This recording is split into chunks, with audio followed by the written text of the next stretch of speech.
avez dit, on fera avec. C'est-à-dire que vous, malgré, on l'entend, votre virulence, vos critiques, vos espoirs qu'on aurait pu faire autrement, si ce soir, 20h, Emmanuel Macron dit, voilà, on va encore serrer la vis, vous ne vous rebifferez pas, si je peux me permettre.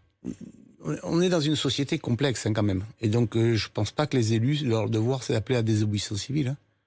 Bon, moi jamais, moi je suis un républicain, voilà, donc je me bats avec mes armes de républicain, de démocrate. Et donc en tant que tel, il y a des choses qui sont bien, des choses qui sont moins bien. J'ai la capacité, l'âge, l'expérience, l'évolution qui peut me permettre de dire, de donner des bons points ou des mauvais points. Je suis pas un professeur, mais je connais quand même un peu mon métier de médecin, mon métier de politique, mon expérience professionnelle et d'engagement politique pour dire, écoutez, vous êtes gentil, mais ça c'est quand même maintenant n'importe quoi, arrêtez. Hein. Vous redoutez qu'il y ait éventuellement des révoltes, des colères? Bien sûr, bien sûr. Vous vous retrouvez avec une société très fragile, très fragilisée, puisque le problème, c'est le taux d'acceptabilité. Ça a été très bien perçu par la première vague. Et l'acceptabilité était immense de nos compatriotes. Aujourd'hui, je ne suis pas tout à fait convaincu que s'ils pensent que y a eu une tromperie scientifique, des discours politiques maladroits, pour un peu que vous parlez de ce professeur assassiné qui se retrouve dans une république apaisée. Et donc on se retrouve dans une situation où potentiellement il y a des risques de révolte. Et ça, je suis très attentif et donc je n'y participerai jamais. Je rebondis quand même sur ce que vous disiez à l'instant. Vous parliez de tromperie scientifique, en plus des éventuels mensonges politiques. Tromperie scientifique, il y en a quand même un que vous avez beaucoup soutenu encore récemment, le professeur Didier Raoult.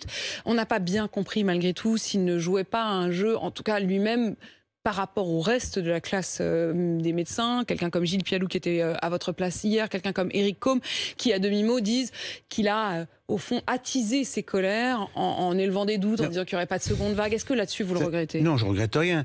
Le professeur Raoult reste un éminent spécialiste mondial.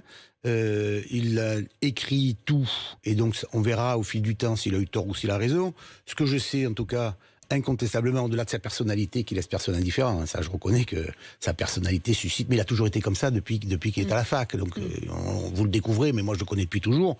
Enfin, quand vous allez à l'IHU, vous sortez vivant, hein. Donc chaque fois que vous êtes hospitalisé à l'IHU, il n'y a pas de mort chez lui. Oui, mais enfin, les gens n'y restent pas, ils viennent se faire tester. Il va se faire soigner, il a des structures de soins. Et puis la totalité de ma famille qui est allée, je vous donne un exemple très spécifique, ma mère, 93 ans, a attrapé le Covid il y a 15 jours. Double cancer, un problème de pathologie complémentaire, mais en pleine forme. Elle devait y rentrer une semaine, elle a attrapé le Covid, son médecin traitant lui a dit buvez beaucoup d'eau et restez chez vous. Et bien là, elle a été soignée, elle est guérie, elle est en pleine forme. Il n'y a pas de décès chez le professeur. Il n'y a pas de décès dans l'unité du professeur Raoult. Heureusement qu'il y a des très beaux exemples. Il n'y a pas de décès dans l'unité. Oui, ben heureusement. Mais sur l'ensemble, le fait d'avoir dit non, minimisé, pas de regret. Mais il n'a pas minimisé. Non, il n'a pas minimisé. Il a assumé un certain nombre de choix stratégiques, notamment au niveau des soins, que tout le monde lui conteste. Ben, très bien, on lui conteste, mais il a tué personne.